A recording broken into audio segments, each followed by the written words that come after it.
Good evening, ladies and gents. My name is Helzo, the bearded Balkan blabbermouth, and we're starting on a new week. I took the weekend off, had to get some rest, some stuff, and I'm now back at full strength and ready to report on the news and to give you my opinion. Do not mind the cats, they're just my editors-in-chief and just helping me watch my language and not go off the rails too much.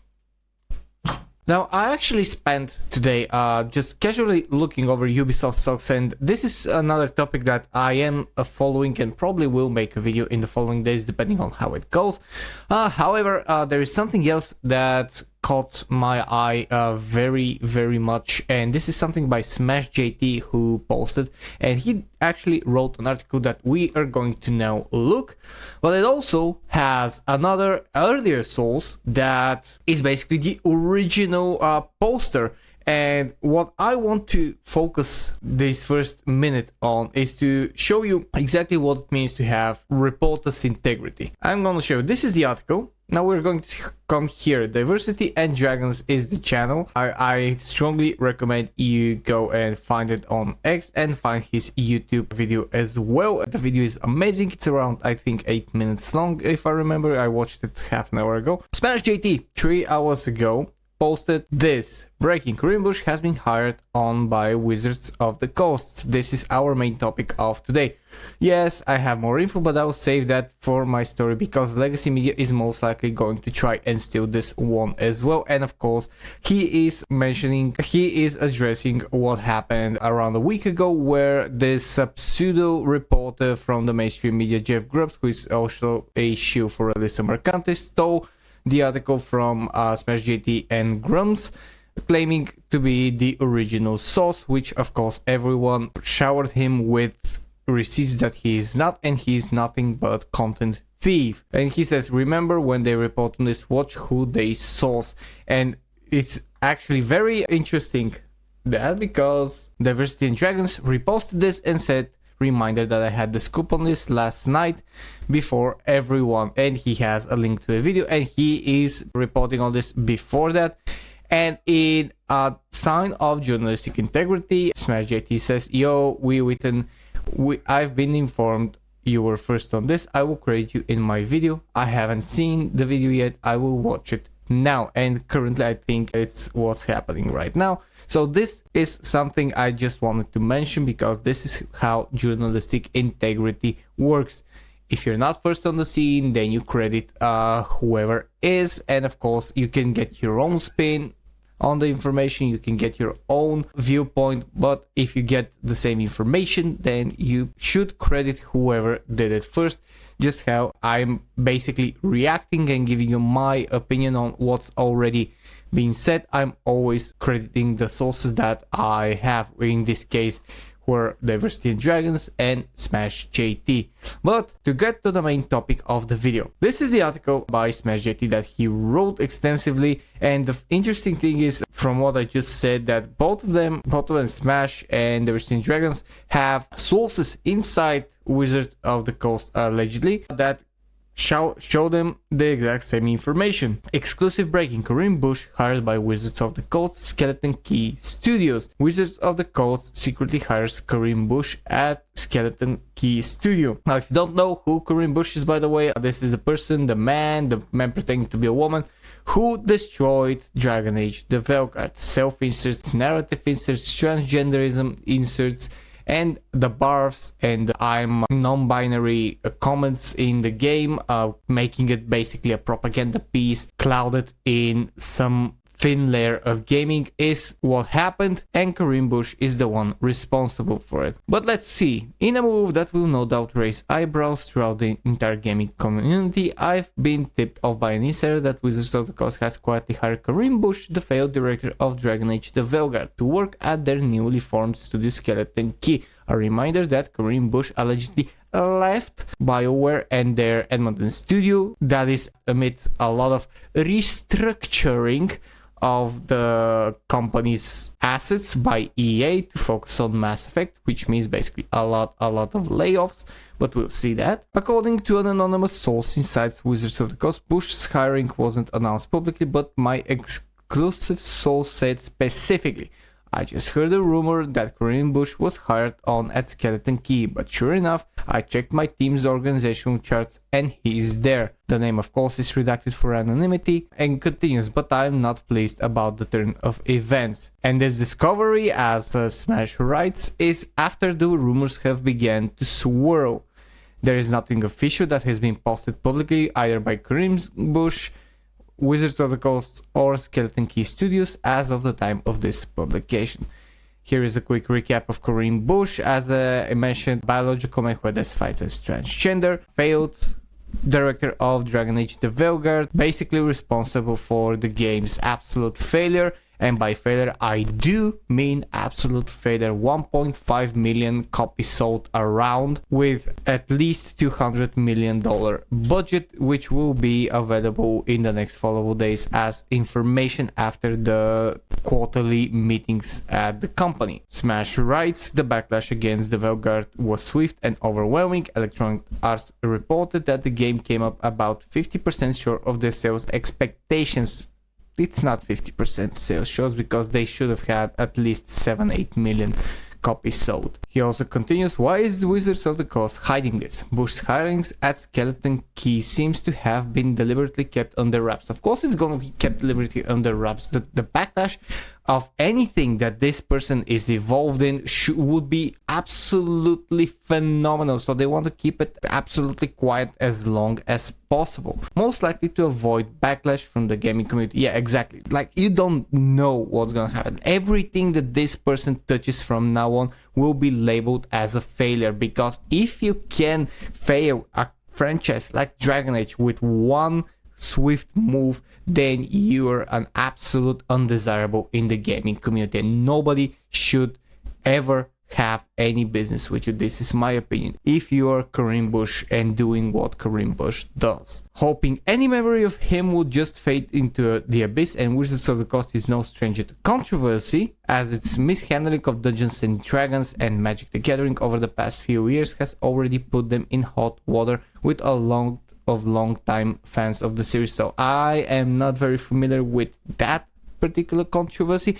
I have played Magic the Gathering very long time ago, talking about 20 years ago, and I haven't touched them since. Same is for Dungeons and Dragons, so I'm not commenting on that, but apparently there is a lot of controversy there as well. Now with Busche on board, it looks as though they're doubling down on the same identity-driven political approach that has been rejected time and time again by gamers. So what this speaks to me is that they're still receiving money from somewhere. They're still being funded, they're still having some reserves that they are owed, and they're successfully being directed to promote this type of behavior and these types of games, if all of this turns out to be true. Smash continues, nepotism in gaming is a major issue, and with DEI, diversity, equity and inclusion being under the microscope of so many gamers, it has taken on a life of its own. Upon further research, Skeleton Key is led by former BioWare Austin boss Christian Daly, who has described its first project as a AAA title focused on immersive gameplay and unique storytelling. I can't help but connect the obvious dots behind the scenes here. And this is Christian Daly. The article continues, a massive risk for Wizards of the Coast. Any company that hires Busche is taking on a massive risk, not just in terms of potential financial losses, but also in terms of reputational damage. Now, I don't know about financial losses, because if a game is good, gamers ultimately will go past whoever's making it. Like, unless it's a whole studio that has been proven to be absolutely vile, they might look past that because they're gonna look into the game, they're gonna be very critical. But if the game is good, ultimately it will always come true. That's my opinion. But reputational damage is something entirely else. Reputational damage will lead to financial damage. If the company reputation becomes exactly that vile company that I just mentioned, then gamers will not even look at the game. So if they have that reputation, if Skeleton Key has that reputation with Corinne Busche, they're gonna fail even before they manage to put out trailer videos or whatever. This is the amount of absolute lack of patience that currently gamers have. The mainstream media has pushed every gamer to the brink of their patience and to their ability to actually give a little bit of a chance on any studio and any games. Everything is currently under a microscope. Everything is being recorded. Everything is being kept as receipts, and everything is being followed. And any discrepancy, any bad thing that gamers see, they immediately explode. Now, sometimes it might not be like that. Sometimes it might be unwarranted. I still think that Kingdom Come Deliverance 2 will be a good game, and it will not be the infested bullshit that a lot of people are currently propagating on X.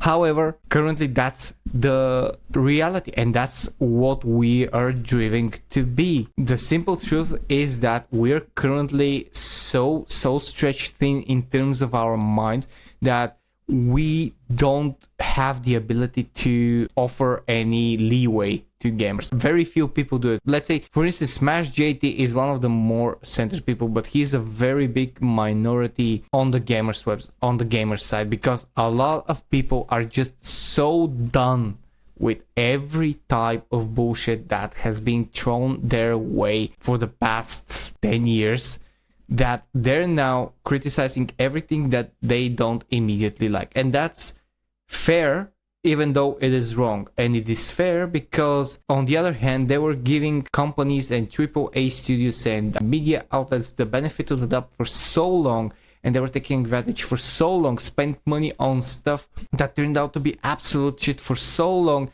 that it just went overboard, and it broke the camel's back multiple times, and that made a lot of people just completely unable to give any sort of the benefit of the doubt. And I understand that. This is completely understandable. And now with Corinne Busche going over to Skeleton Key and Wizards of the Coast, this is one more thing that now it's going to blow up in the next couple of days, because this is an article that I think it's an hour long, so I'm very, very early on this because I just saw it and wanted to comment immediately on it because it is connected to something that I do believe it might spread, and that is Corinne Busche's influence. I have no trust in this man.